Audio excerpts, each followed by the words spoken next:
Hello, Dr. Mike here.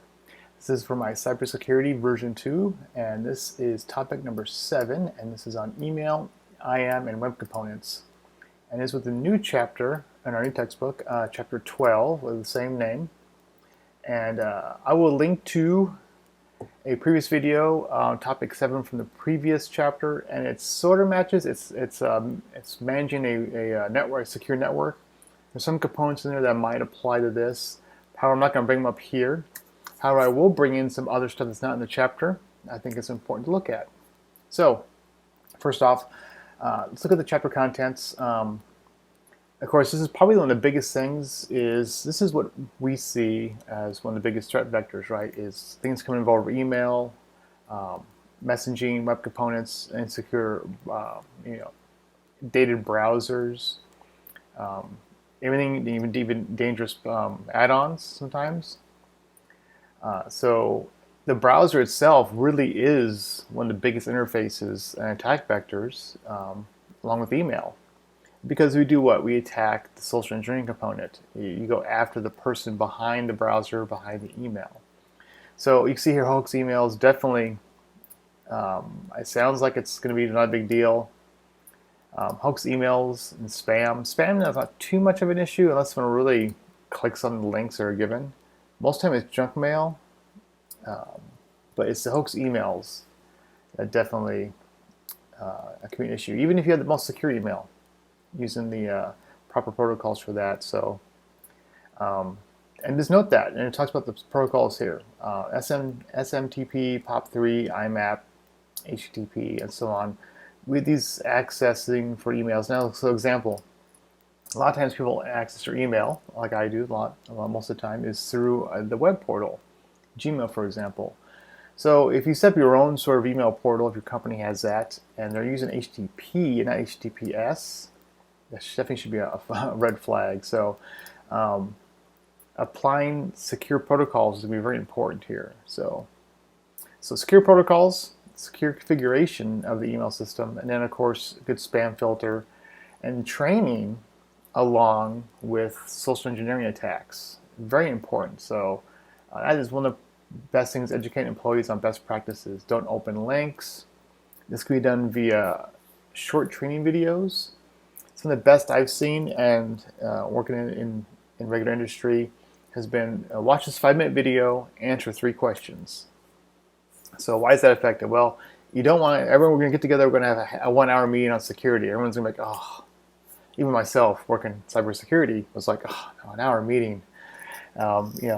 Free pizza. Okay, maybe I'll go. But yeah, free pizza or cake, right? For something along those lines. If you get to bring people into a room to talk about security, really, it's a small single topic. Phishing emails. A 3 to 5 minute video. Just is what's about, and a 3-question quiz that you can take over and over again. Now, what's the quiz do? End of the video might have a link to the company's security policy on, phishing emails, hoax emails, spam, how to deal with that. What's the best way to do it? Do you call IT if you get spam? Do you use the junk mail in your email settings? So some guidance there, and a really easy to read, quick document.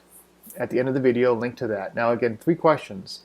Is it really a quiz? What you do is you have a record, an auditing record, saying this employee has watched the video and answered all three questions correctly. They must have watched the video because the 3 questions are in the video somehow. And that is a record of this employee taking that training. So maybe also you need HR involved in that.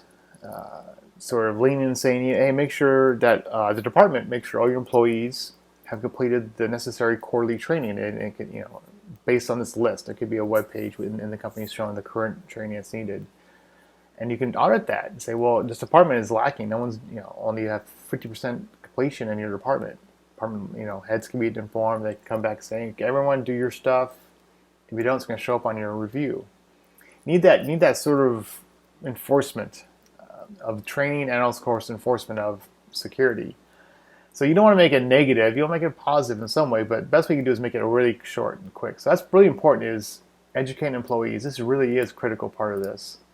Again, you get the best, most secure web browser, the best email security, proper protocols in place. Someone clicked on a link that got through, it's over, and we see this still today. So, so again, mail encryption, S-MIME. Basically, anything with secure in it. It's using good PGP, and it's important that we secure email. So again, you can see there's options in security. I'm not going to go through all this here. PGP, pretty good privacy, definitely a good one. PGP framework. There are ways you can set up PGP signed emails. It's not used a lot, but maybe it's something you want to consider if you have a sensitive email account that's going to send out messages to other email accounts within the company. Instant messaging, though, too. This can be a big one here. Is if you use unsecure messaging and someone is in the network, they can be listening in, and a support person chatting with a DevOps person, or a programmer chatting with a DevOps person back and forth, could be passing along emails, keys, things like that. In these instant messages, that could be considered, very sensitive. And how these things logged? Are the logs, locally? Are they on the cloud? How are they secured? So this communication network is definitely a pretty important to look at. So again, web components.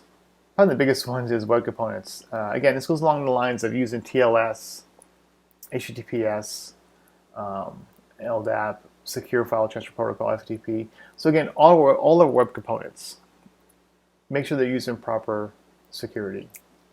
Don't run Telnet, run SSH, for example. And even here, you see this checkboxes here for internet properties. I'm not sure what this is for. This is for Internet Explorer. It's probably a little outdated. But this is a good example where, if you look at this, this was a configuration for our server. Do we need to allow TLS1? And this goes back to our SSL test. So again, you can look at SSL tests and look at custom use here. This is always, these are running TLS 1.3. Maybe they don't support TLS. See, they don't support TLS 1, 1.0, 1.1, SSL 3 and 2 are all unsupported, which is good. Now again, it's possible that they need to do, and this company here has got a T, which is, I'm not sure what T stands for, but they support TLS 1.1 and 1.0. Now they might need this for supporting the client. If you have to, there's not too much you can do about it. Again, look at layer security. We know this is a weak point. How can we mitigate that? But all possibly, do we have any clients who need to connect to our web store and use TLS 1.0? If not, turn that off. And again, run this SSL Labs test against it. So SSL handshakes, TLS handshakes. So again, it's about certificate exchange. I think we talked about this before in encryption, so I'm not going to review this. I think I actually do talk about this in encryption part 2. So understand how certificates are handed off, how the handshake works, because that could be part of a pen test. And really, when your best test is like this, a Qualys SSL Labs, point at your domain and run a test against it. This is a fantastic utility. It's free. So SSLLabs.com SSL test. So again, DAP, LDAP, probably using LDAP more than DAP. Look at security of these underlying protocols. We think HTTP, definitely, email, definitely. But again, instant messaging might fall under the radar. Our LDAP services might fall under the radar. So realize we're not using SSL, TLS, and LDAP. FTP could be one. We have FTP running for our web server, so we can either upload or download large amounts of content, video files, for example. We find that channels are on FTP. Well, again, we need to question why. Does it need to be doing that? If not, we need to up our game and run secure FTP or VSFTP, for example. So, buffer overflows, I'm not going to go into that. That's explained right here, pretty straightforward. And Java itself.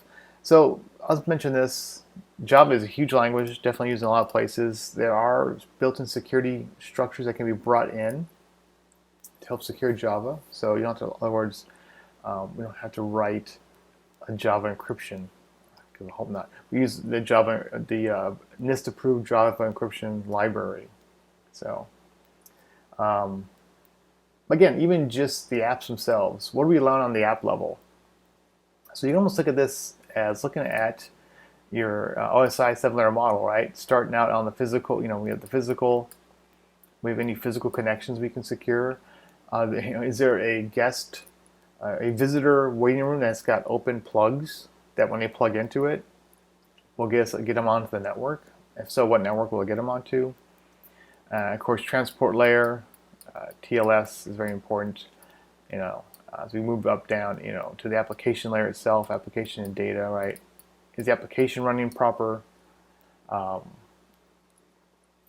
Security settings. So it's a layered approach. So that OSI 700 miles, a good way to look at that in a way. Understand these technologies: JavaScript, ActiveX. You really can't get around these. If you need to use ActiveX, hopefully you don't need to use it anymore. JavaScript, you can't get around JavaScript. It usually needs to be used. So understand this is an attack vector. I use a lot of ways for the attacker. They might send a JavaScript that will do a cross-site scripting attack. And so this goes back to our previous video. We talked about like OWASP, ways to defend that. So cookies. Cookies and plugins. So first off, cookies, it's hard to get around not using cookies, but third-party cookies should come into question. If you need to use third-party cookies, and this goes back down to the endpoint protection. Our browser should be treated as an app and have the most secure settings for our employees. And that could be only allow HTTPS or give warning to HTTP. And you see modern browsers doing this. They'll start warning you if you're using HTTP. And of course, what are third-party cookies? Cookies that are not from the site we visit. They could be used for advertising, for tracking. Again, not tracking in a malicious way, but there are things like our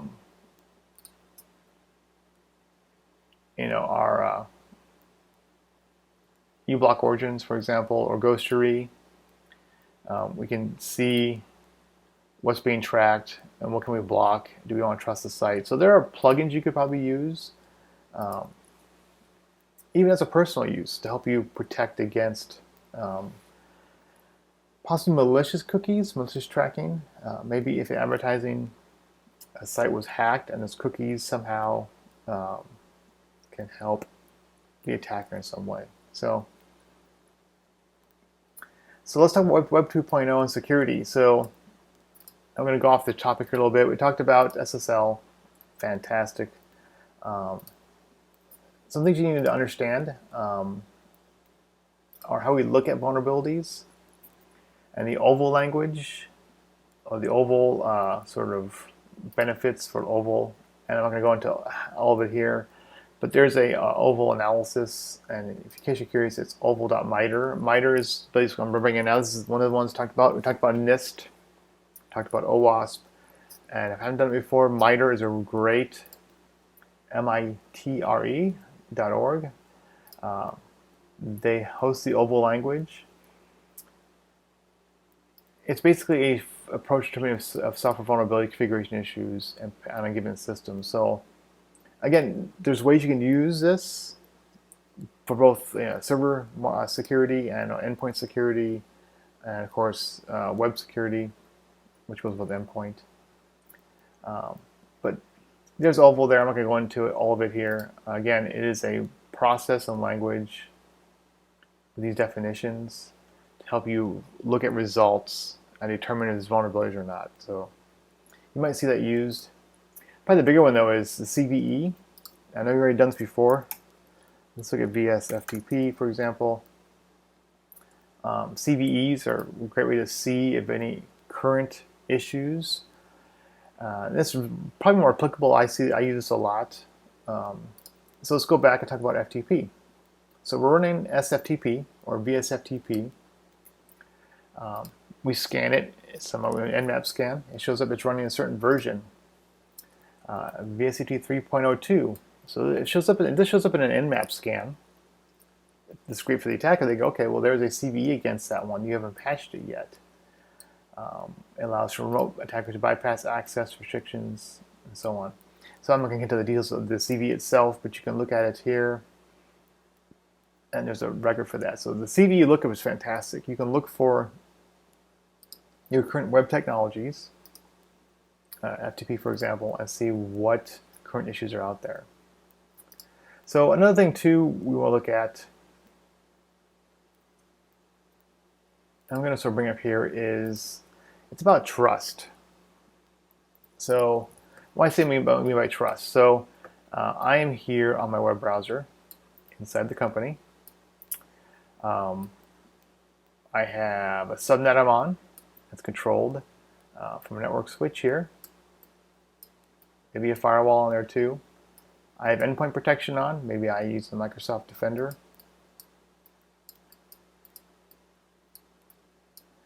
And then we have, of course, our edge network here. Maybe we have a firewall here and a firewall here. We have our email server and our web servers, FTP servers we host. I need to connect to those. So I might have a connection to these directly. And of course, I need connection to the outside world. I have a gateway. So our gateway and our firewall, maybe a gateway firewall here too. So we have our DMZ here. Now, again, I don't want to go into to the Z. There we go. What do you mean by trust, security? We attack the trust. So I go to this site. Maybe it's a site I use to download code to use within my work. Maybe it's help tools, utilities, things like that. If this site is hacked or someone comes in and poses as this site, the best security I have in the world can come through, hits my web browser, and says, yeah, maybe it's web email. There's an update for your current library, maybe a JavaScript library. So maybe this is a JavaScript library repository, help files. I trust that link. I click on it, and it will hence then open up and install. So this is that trust here. I trust that link. So by trusting it, I accept I'm going to download the code. I accept, maybe run it. Or unbeknownst it runs because I accepted the trust. So you get that, do you trust this code? Do you trust this app? Do you trust this website? A lot of times we click OK. Unbeknownst, this was attacked. And so this is a watering hole attack. And so we're leveraging our trust here. So again, that's the best way to attack. It is a social engineering attack. I'm coming into someone else. And how we look at this here. So let's talk about the attack tree, ATT@CK. I love that, attack. So MITRE attack is a great way to look at this. Reconnaissance, resource development, initial access, phishing, or trust relationships. And so this gives you examples of what it is. Adversaries breach, other leveraging organizations have intended victims, access to a trusted third-party relationship. It's a huge one right there. So maybe you might train your employees, hey, if you get any emails with a link that you think you trust, don't click on the link. Go to the actual website and look at the updates, for example, and go, wait a minute, there's no update, let's say I'm running JavaScript library 1.1, and this is 1.2, someone's, sending a phishing email in, and maybe they got certificates, or they got some information from the site, maybe they even hacked the site. If I go here, I don't see it. Another example is, and this is more of a personal attack I've actually had happen, is I get a voicemail saying it's my bank. This is your bank, and we show that your account may have been compromised. Please call this number. Your account will be locked if you don't call this number. So do I call the number? No. If it texts me a link, I don't click on the link. I go straight to the bank website, or I call the bank directly. And I say, is my account suspended? I don't see anything posted on my bank notifications showing any kind of issues. Find out, yeah, it's a phishing call. So it's just really along the same lines, but we're using more of we're leveraging attacks against the company because they trust a third party. and we're going to exploit that trust. So you can see here there's procedure examples, anything from APTs, advanced persistent threats, 28, how to gain access to a DCCC network. You can see this information here. Menu pass has been legitimate access to managed service providers. Of course, we know about SolarWinds, things like that.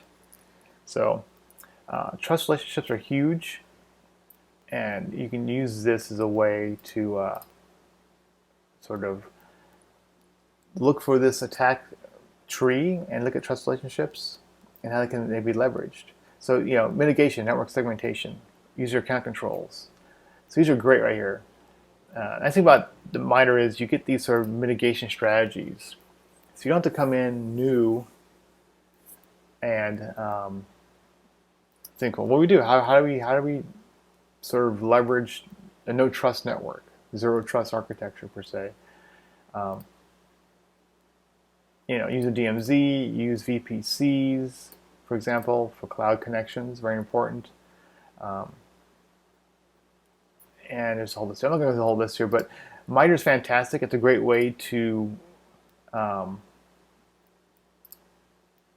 figure out attack trees and how they might be used, how they might execute, for example. Shared modules, I think that's one I'm thinking about. I can get my victim to literally upload and run code they think it's from someone else. So that's a trust relationship. So let's move on now. Let's talk about ways we can also protect our network. And one of the big ones you'll see is a WAF. Let me clear this off here. All right, so again, we have, maybe we use a cloud service, maybe we use AWS or Azure, and we have, of course, some load balancers. Maybe we have some called like Elastic Load Balance, and ELB, that runs a DNS, and it runs to our web servers, 3 with the option to spin up more. Maybe those then talk to a cluster of application servers, and then of course our database server in the back. So with of course backups of that, DB backups, and so on. So this is our cloud, a quick cloud connection, right? And in these web servers, we run our products, we sell our stuff. We maybe it's web servers used for our internal employees for code, work packets, things like that. Or maybe it's for our employees. In the case, we have a connection coming in, and whether this is on AWS or even internal on premises, it doesn't make a difference really. It really doesn't make too much of a difference. We can put something called a web app firewall in front of this, and it might sit in different locations based on your architecture. But think of a WAF as a way of wrapping this coming in. And we use things like FireEye, for example, or Cloudflare as an example. They run zero trusted private network. VPNs being one that's been attacked too in the news. So we can use this Cloudflare WAF, for example, and I should have a better drawing than mine.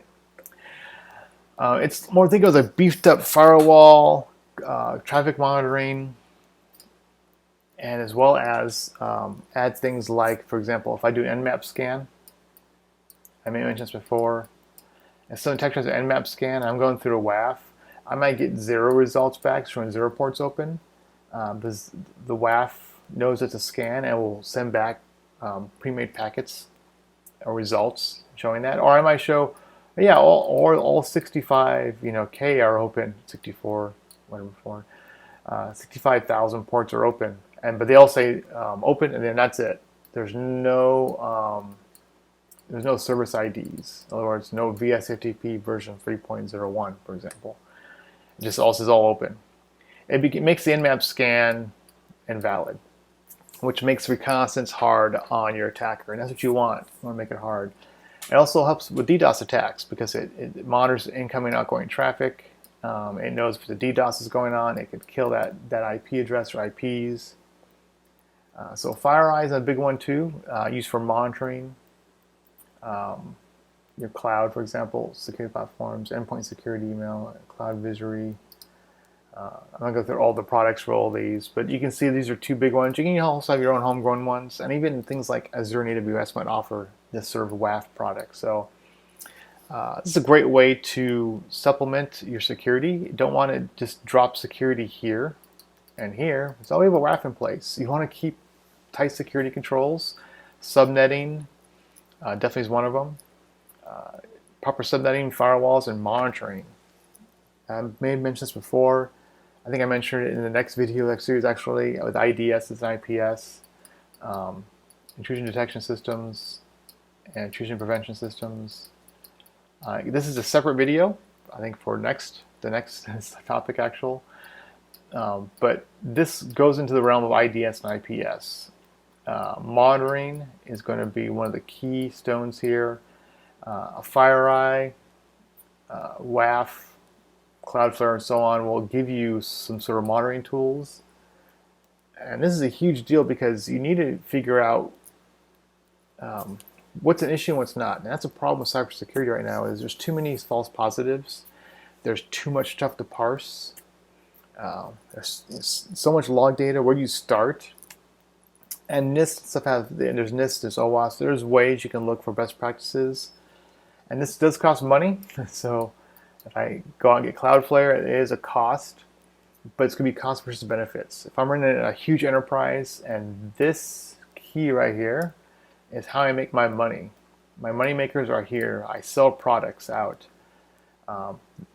This expense for a Cloudflare, FireEye type of WAF, web app firewall, might be needed. DDoS protection, web app firewall, as well as any inherent architectures, for hot failover and things like that, multi-zoned cloud instances. It still costs money, so keep that in mind. And that's a problem. Is it costs money, and it's hard to convince. Maybe so we need to get Cloudflare in here. It's going to cost so much per month, or so much per year on a contract. And it's what would we get for it? We get monitoring, we get security. Well, security from what?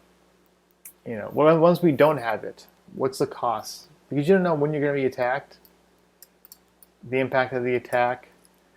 It could be annoyance. It could be a ransomware distribution takes down your whole entire network.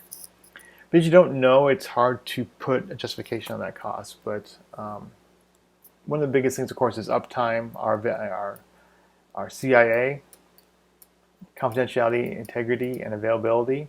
Availability is definitely going to be helped with a cloud type, Cloudflare, and integrity too.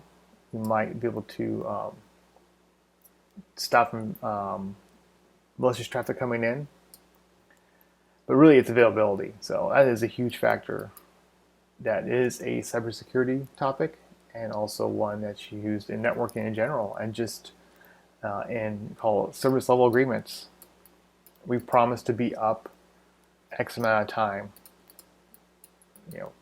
Maybe we want to go for 99.9% uptime, or 99, or the dreaded 3 nines, or percent uptime. The more decimals you have here, the more money you're going to spend here. So this is not in the equation when it comes to budgeting on a team. You only have so much for this, but we want 99.999. You say it's not going to work. We need more money to budget for that higher availability, because we need these components. We need more, hot failovers. We need web app firewalls. So definitely went outside the chapter a little bit here, but it's important to talk about these components, especially for the web components. And again, I have linked in the beginning of the video to the previous video about talks some different technologies. You can watch if you like, but this video is about chapter 12, which of course is our email, instant messaging, and web components. Thank you for watching.